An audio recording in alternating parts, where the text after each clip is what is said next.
So আমাদের মতিউর রহমান তিনি flyer design, graphic ডিজাইনের আরও অন্যান্য প্রজেক্ট কমপ্লিট করে দেশে এবং বিদেশ থেকে বিভিন্ন ক্লায়েন্টের প্রজেক্ট থেকে প্রায় $300 উপরে ইনকাম করেছেন, বাংলাদেশি টাকায় প্রায় 30,000 টাকার উপরে। রিসেন্টলি একটা জবেও তিনি জয়েন করেছেন। সো আমরা সবাই ওনার জন্য একটা জোরে সোরে একটা তালি দিব। আপনি জবে কোন দিন জয়েন করেছেন এবং কি সুযোগ সুবিধা আছে জবে? আসসালামু আলাইকুম রহমতুল্লাহ। প্রথমে আমি আল্লাহর শুকরিয়া আদায় করি যে আজ পর্যন্ত আমার একটা ক্লাসও মিস হয় নাই, মানে শুরু থেকে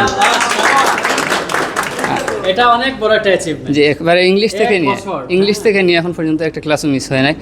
আর আলহামদুলিল্লাহ আমার পরিবার থেকেও মানে পর্যাপ্ত সাপোর্ট ছিল। সময় ক্লাস করছেন? জি স্যার, একটাও মিস হয় নাই ইনশাআল্লাহ। ইমপ্রেসিভ।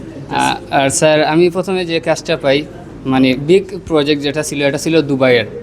এখানে ফ্লায়ার এজেন্ডা ছিল, তো আমি 2 দিনে মানে কাজটা কমপ্লিট করি। $116 প্রজেক্ট ছিল তখন। 2 দিনে $116? জি স্যার, আপনার কাছ থেকে এটা উদ্যোগ নিয়েছিলাম। ও টাকা নিয়েছিলেন? জি স্যার।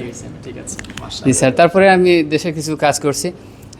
তারপরে রিসেন্টলি 10 তারিখ থেকে আমি একটা এজেন্সির সাথে মানে জবে জয়েন হয়েছি। কি গ্রাফিক ডিজাইনার হিসেবে? গ্রাফিক ডিজাইনার প্লাস আরও কিছু সাবজেক্ট আছে।